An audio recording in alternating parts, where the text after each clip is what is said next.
Hello, my friends. Amy D. Cohen from Strongest Minds. So today I'm answering the question, how long do you work with flower remedies? So that is such an open question because based on what's going on with you is how long you'd work with them. So for instance, if you are a woman going through a divorce or grieving or in a bad situation with work where you're not happy, you're going to stay on those remedies because you're in the same situation. So you're taking something for resentments, right? You're taking something for anger. You're taking something for confidence. You're taking something because of the workplace or because of the divorce. So you have these remedies and you're feeling better. You're able to go to work. You're able to talk to your husband without anger. So you could stay on it for a month, 2 months, 3 months, and then you want to get off. But if you're in the same situation, right, with that same revolving challenge, it's going to come back. So as long as you're in that situation, you need to stay on the remedies. What is going to happen when taking the remedies is that you are going to figure out the way to change things. What is it that you want? Do you want to stay in the marriage and work things out? Do you need to get out of the marriage?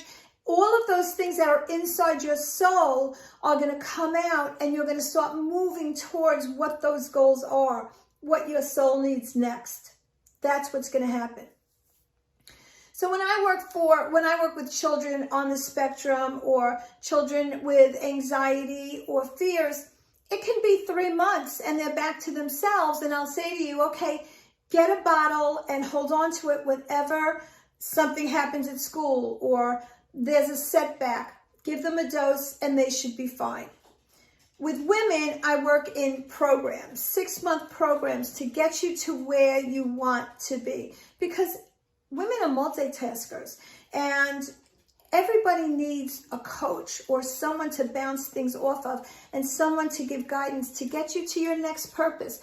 Where we are right now is our purpose for now. If you are not feeling good, then it's time to take a flower remedy blend to get you moving and up-leveling your life to your next purpose. It changes. It wasn't like that for our parents, right? They had a job, they stayed in it for 40 years, and then they retired. I'm finding our lives to be different. Women want more. You might be retiring from a nursing career, but want more, right? So now you want your own business and you keep moving forward. When you don't know what it is, you'll take something and you'll know what you want in a month or 2. But when you're in a situation where you're struggling, then you will end up staying on them. So it's different for everybody. But no, you can take them for as long as you want and you will feel great. You will be okay. You could never take too much and you will keep moving forward. So you decide based on what's going on in your life. Take care, my friends. Amy D. Cohen, Strongest Minds.